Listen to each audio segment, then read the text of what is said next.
Hi everyone, in front of me I've got ACER Iconia P11 Pro, and let me share with you how to check for the software updates on this device.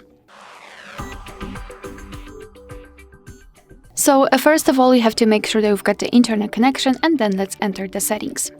Here in this left section we have to scroll down to the very bottom to find the system, and here let's tap on System Update. Let's tap on it.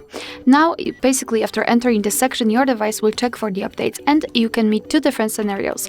The first one is where your device is up to date. I mean, the software is up to date and there's nothing to download. Of course, your device will show you relevant information about it. And the second scenario is the one which you can see right now on the screen. So I've got the update available. The device will show the information, what is needed. So we have to plug the charger and do not turn off the power, for example.